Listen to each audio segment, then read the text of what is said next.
protesting against the abuses of Nayib Bukele's government has become an act of bravery in El Salvador.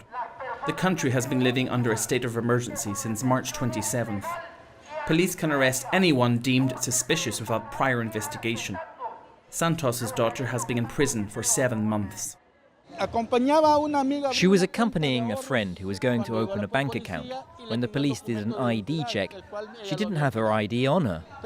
When her friend brought her ID, she was told that my daughter was under arrest. My daughter's name is Carla Maria Raimundo. She's 22 years old. In a country where the government has gradually silenced all opposition, the victim's family put their one last hope in the church.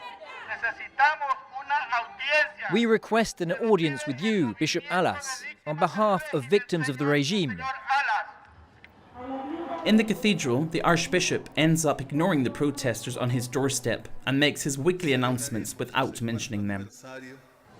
Yes, we are very disappointed with the Archbishop, but we will continue our fight for the victims.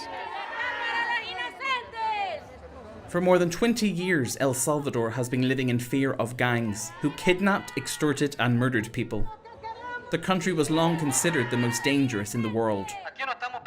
Now we don't know if we should fear the gangs or the government. In a family, 2 daughters have been kidnapped by the gangs and the son has been arbitrarily arrested by the regime. Who should we defend ourselves from? It is this cycle of insecurity that President Nayib Bukele has sworn to eradicate the hard way. His iron fist has earned him a popularity rate of over 85%.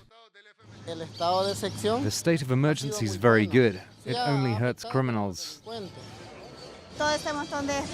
the past, you would have never seen all these people here. People hardly left their homes because of the insecurity. The government boasts the building of a prison that can accommodate more than 40,000 inmates. In effect, the number of homicides has dropped dramatically. But Bukele is gradually tightening his grip on power. Supreme Court judges have been dismissed. He also announced his candidacy for his own succession, a move forbidden by the Constitution. And the media has been silenced. Juan has been living out of his suitcase for months. We met him in Rio de Janeiro, Brazil. President Bukele has personally attacked him on social media. A journalist and anthropologist, Juan has been studying gangs for years. This is one of the president's attacks on me via Twitter. He calls me trash. While Juan was investigating the links between a government official and the most powerful gang in the country, the harassment went from simple tweets to legal charges. They have opened proceedings against me. I am being prosecuted for organized crime, just when I was investigating the Attorney General. This is a way of harassing us relentlessly until we stop doing our job. Despite the risk, Juan will return to El Salvador before the end of the year to resume his investigations. With more than 1% of the population currently incarcerated, the penal system is congested. Efrain offers free legal assistance. There are 2 lawyers in his office, and they receive between 60 and 80 requests for help every day. We applied 2 criteria to take on the case. The person is from a poor background, and the person imprisoned does not belong to a criminal organization.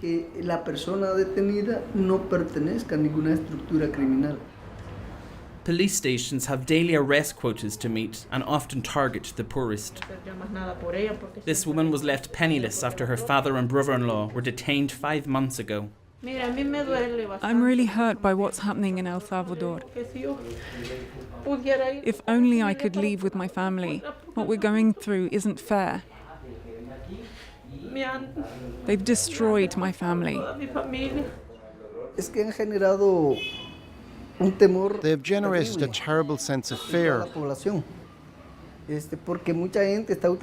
because many people have used it as a tool to get back at their neighbours over petty disagreements.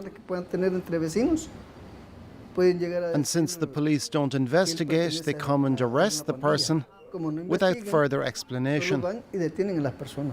Rushed hearings, where hundreds of cases are dealt with on the same day. Nayib Bukele's crusade against insecurity has turned El Salvador from one of the most dangerous countries to one of the safest on the continent, but at the price of authoritarian abuses and thousands of people arbitrarily detained.